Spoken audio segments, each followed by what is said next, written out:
জুমার দিনে একটা সময় আছে দোয়া কবুল হয়। দোয়া কবুলের যে সময়গুলো আছে এর ভিতরে অত্যন্ত ইম্পর্টেন্ট একটা সময় হলো জুমার দিন।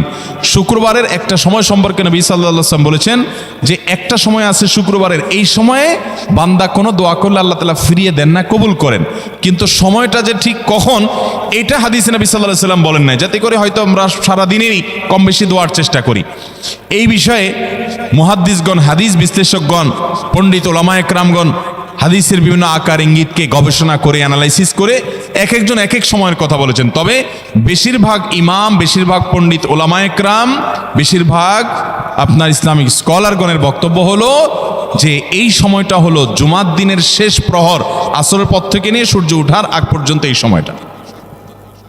অতএব আমরা জুমার দিনের 5 নম্বর আমল হলো বেশি বেশি করে সারাদিনই কম বেশি দোয়া করব। দোয়ার জন্য সবসময় হাত তোলাও জরুরি না, যদিও সাধারণ অবস্থায় দোয়ার জন্য হাত তোলা আদব, কিন্তু আপনি চলতে ফিরতে, উঠতে বসতে, কাজের ফাঁকে আপনি আল্লাহর কাছে মনে মনে দোয়া নিবেদন করবেন। অনেক চাওয়া আমাদের কাছে, আমাদের আল্লাহর কাছে আছে। ভাইরা আমার, নবী রাসূলুল্লাহ সাল্লাল্লাহু আলাইহি ওয়াসাল্লাম বলেছেন কারোর পায়ের জুতার ফিতাটা ছিঁড়ে গেছে হাঁটার সময়, এটার এমন কি লাগালে ঠিক হয়ে যাবে, কিন্তু একজন ইমানদার ওইটার জন্য সে আল্লাহর কাছে সাহায্য চাইবে। আল্লাহ, এটাও একটা বিপদ, একটা ছোট বিপদ থেকে অনেক কিছু ঘটে যায়, আপনি আমাকে উদ্ধার করেন। সে সবসময় আল্লাহর দিকে মনোনিবেশ করবে। নবী করিম সাল্লাল্লাহু আলাইহি ওয়াসাল্লামের পুরো জীবনকে যদি আপনি অ্যানালাইসিস করেন, আপনি অবাক হয়ে যাবেন। একটা বই আছে বাংলায়, বান্দার ডাকে আল্লাহর সাড়া, এটা বাংলা অনুবাদিত নাম। এই বইয়ের লেখক হলেন হিসনুল মুসলিমের যে রচয়িতা উনি শেখ সাঈদ আল গাহতানী রহমতুল্লাহি আলাইহি। ওনার সোহবতে যাওয়ার, ওনার সান্নিধ্যে থাকার, একাধিকবার খুব কাছাকাছি বসার সুযোগ আমার হয়েছে। সৌদি আরবের একজন বড় আলেম ছিলেন, দুনিয়া থেকে চলে গেছেন। তো ওনার লেখা বান্দার ডাকে আল্লাহর সাড়া, এই বইটা বেশ মোটা সোটা একটা বই। পুরোটা পড়বেন যে নবী করিম সাল্লাল্লাহু আলাইহি ওয়াসাল্লামের জীবনে যে কত রকমের দোয়া করতেন।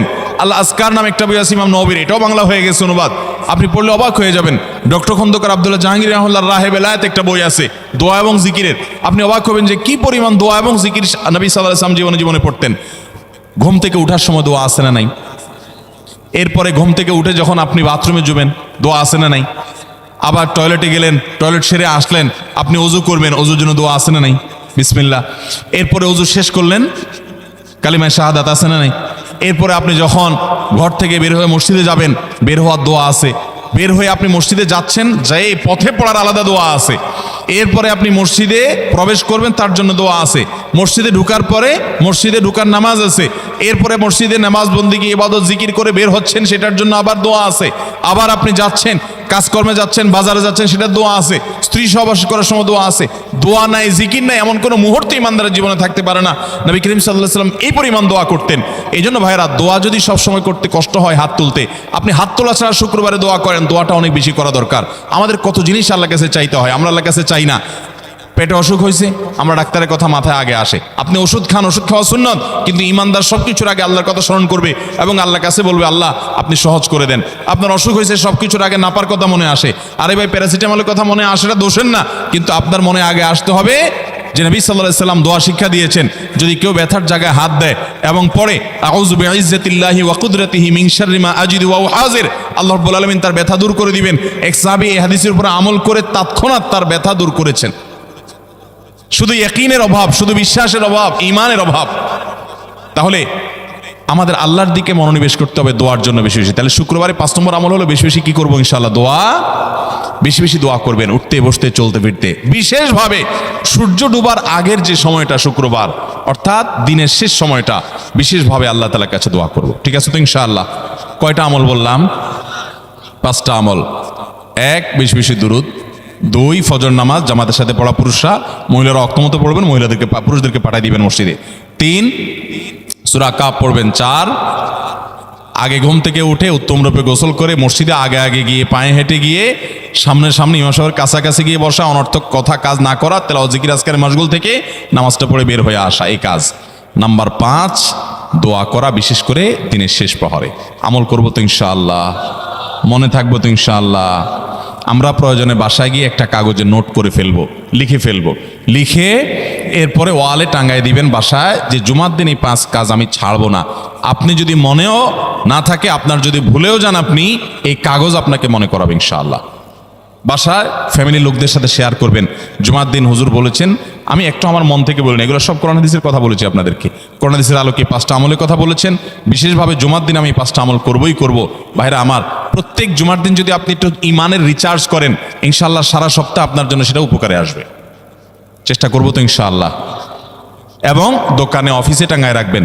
যারা এই টাঙ্গায় রাখার আমলটা করবেন, আয়োজক যারা আছেন, আপনাদের কাছে আমার অনুরোধ যে ভাইরা এই কাজটা করছেন, ওনারা যদি আয়োজকদের মাধ্যমে ছবিটা আমার কাছে পাঠাইতে পারেন, আমার অফিসে নিয়ে আমি ইনশাআল্লাহ নিজে হাতে তাদের পুরস্কার দেব। বিশেষ করে এই মাহফিলের লোক যারা আছেন আজকের, আয়োজকদের মাধ্যমে। আল্লাহ তাআলা এই আমলগুলো আমাকে আপনাকে আমাদের সবাইকে করার তৌফিক দান করুন। আমল মনে রাখবো তো ইনশাআল্লাহ, আমল করবো তো ইনশাআল্লাহ। যাদের কাজ আছে, ফজর নামাজটা বিশেষ করে মিস হবে মনে হয়, তারা যাইতে পারেন, কোনো অসুবিধা নেই। অন্যান্য সময় আমরা সাধারণত দেখি যে মানুষ ঠেকায় না, মানুষ ঠেকায় না, বিশেষ করে রাত বেশি হয়ে গেলে ফজর নামাজ মিস হবে এই আশঙ্কা হলে আপনার বসার চাইতে বরং যাওয়া ভালো। যাই হোক ভাই, কিন্তু আওয়াজ না করি, সবাই আওয়াজ বন্ধ করি ভাই। প্রশ্ন উত্তরে যাই আমরা, বিসমিল্লাহ। প্রথম প্রশ্ন, মেয়েদের মডেলিং বোরকা পর্দার জন্য কতটুকু জায়েজ? আপনারা অনেকে বোরকা বিক্রি করেন না, এখানে আছে না ভাইরা আমার? যে সমস্ত বোরকার মধ্যে কারুকার্য আছে অনেক বেশি, বোরকার মধ্যে আবার মডেলিং হয়, অবাক করা বিষয়। কিয়ামতের আগে যে আসলে আরো কত কিছু হবে। এই বোরকার উপরে যদি মডেলিং কারুকার্য হয়, চাকচিক্য হয়, বোরকা যদি খুব টাইট ফিট হয়, বোরকা যদি এমন হয় যে বোরকা বরং পুরুষের দৃষ্টিকে আরো বেশি আকর্ষণ করে, তাহলে এই বোরকা ঢাকার জন্য আরেকটা বোরকা লাগবে। তা না হলে পর্দা হবে। পর্দার উদ্দেশ্য হলো নিজের সৌন্দর্যকে অনাবৃত করা, নিজের সৌন্দর্যকে ঢেকে রাখা, এটাই হলো পর্দার কি উদ্দেশ্য। সেখানে যদি পর্দার উদ্দেশ্যটাই নষ্ট হয়ে যায়, তাহলে এই বোরকা পরলে পর্দা করার যে নির্দেশ সেটা পালন হবে। ভাইরা আমার, এই জন্য টেডি মার্কা বোরকা, আপনার এই মডেলিং মার্কা বোরকা, স্টাইলিশ বোরকা, এগুলা পর্দা হবে না এগুলা দ্বারা। হ্যাঁ, কোনো নারী তিনি খোলামেলা চলাফেরা করেন, তিনি দিনের পথে মাত্র আসছেন, মডেলিং দিয়ে শুরু করছেন, আস্তে আস্তে ইনশাল্লাহ পিওর বোরকা যাবেন। হ্যাঁ, সেই হিসাবে তার জন্য আমি বলতে পারি এটা ওজর, ঠিক আছে, উনি চেষ্টা করেছেন, শুরুটা অন্তত করেছেন। কিন্তু ভাইরা, পরিপূর্ণ পর্দা করতে চাইলে এই মডেলিং বা স্টাইল মার্কা বোরকা হবে।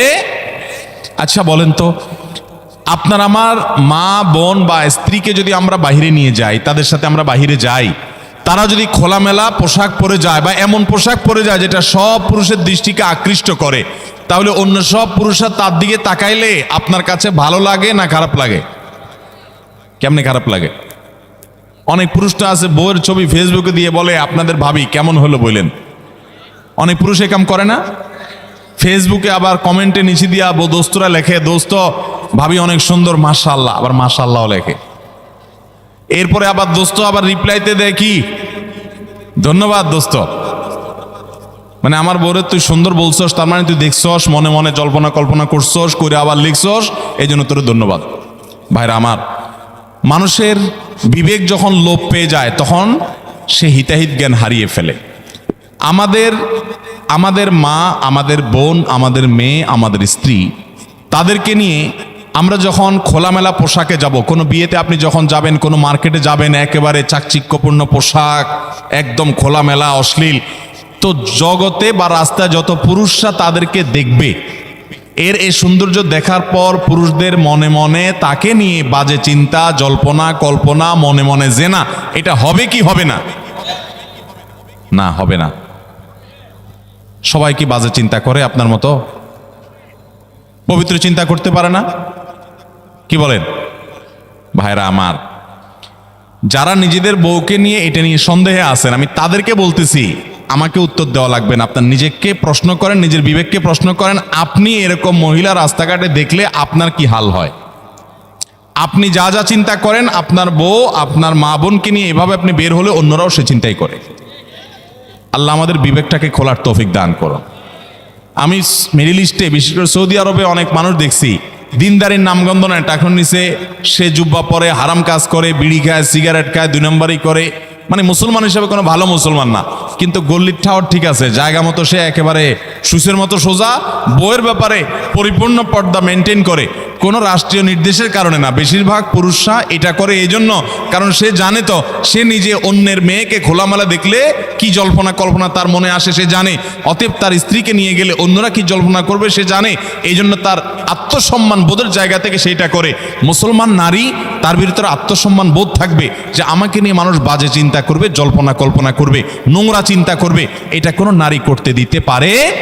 একজন খোলামেলা বেপর্দা নারীকে দেখে যত মানুষ মনে মনে তাকে জেনা করে, সে মনের কথাগুলো যদি মানুষ বলতো, এই নারী জুতা দিয়ে পিটতে পিটতে রাস্তা যাইত, কিন্তু সে মনে মনে মানুষের এই জেনার কাজ সে করে যাচ্ছে। আল্লাহ আমাদেরকে পর্দার গুরুত্ব বোঝার তৌফিক দান করুন। এটা নারীর জন্য অসম্মান না, এটা নারীর জন্য বরং সম্মানের, এটা নারীর ইজ্জত রক্ষার জন্য সবচেয়ে বড় মাধ্যম।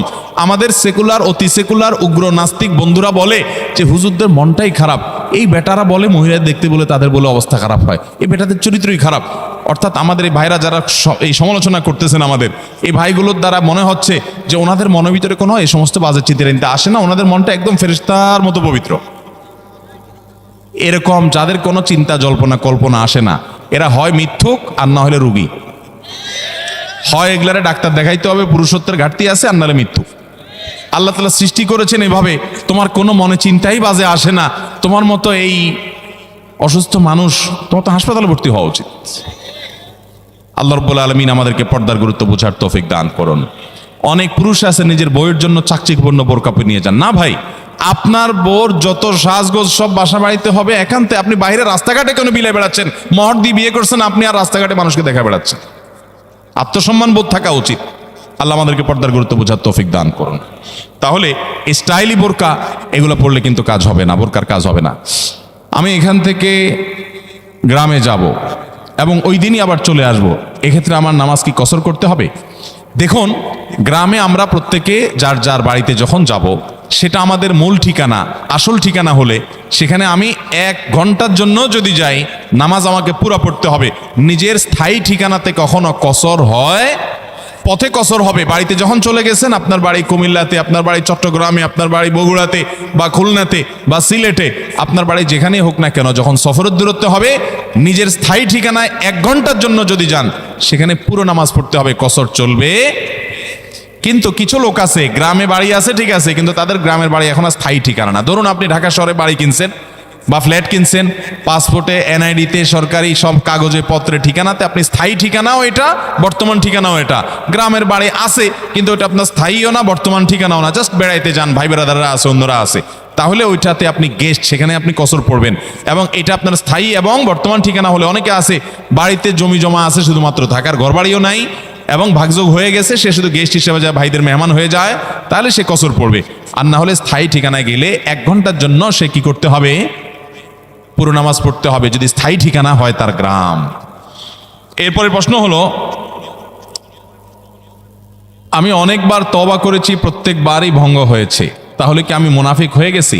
না ভাই, তওবা হওয়ার পর তওবা ভেঙে যাওয়াটা অস্বাভাবিক নয়। আপনারা খুশি হবেন শুনে, আমাদের রব আল্লাহ রাব্বুল আলামিনের একটা গুণবাচক নাম হলো তাওয়াব। কি নাম ভাই? তাওয়াবের মানে জানেন? আল্লাহ আকবার। রিপিটেডলি, বারবার যিনি বান্দার তওবা কবুল করেন। এই জন্য ভাই, একবার গুনাহ হয়ে গেছে, আল্লাহর কাছে তওবা করেছেন, চেষ্টা করছেন যে আর যেন না হয়, কিন্তু আবার শয়তান কাত করে ফেলে দিয়েছে, আবারও তওবা করে ফেলবেন এবং দুর্বল হবেন না। এখানে ইবলিস আপনাকে বলবে, তুই এতবার একই কাজ করে তওবা করছস আল্লাহর কাছে, আবার কোন মুখে তওবা করবি? থাক, বাদ দে। আপনার তওবা থেকে দূরে সরাবে। এটা হলো শয়তানের সবচেয়ে বড় অস্ত্র। কখনো নিরাশ হওয়া যাবে না।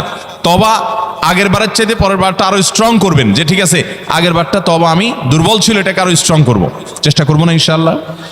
তাহলে তওবা বারবার করতে হবে, বারবার করতে হবে। ভেঙে গেলে আরো শক্ত হার্ডলি তওবা করতে হবে, নিজের প্রতি নিজে শাসন চালাতে হবে, এভাবে ইনশাআল্লাহ সামনে আগাইতে হবে। ভারতবর্ষে একজন কবি বলেছেন, আরে ইয়ে কুস্তি তো হয় অমর ভর কি, কবি ও দাবালে কবি তু দাবালে। ইবলিসের সাথে তোমার লড়াই তো সারা জীবনের। কখনো ইবলিস তোমাকে কাত করে ফেলে দিবে, তোমার দ্বারা গুনাহ করে ফেলবে, আবার কখনো চোখের পানি ফেলে কেঁদে কেটে আল্লাহর কাছে একান্তে ভাইরা কিছু নির্জন সময় কাটানো দরকার। আমাদের কোনো নির্জন সময় নাই।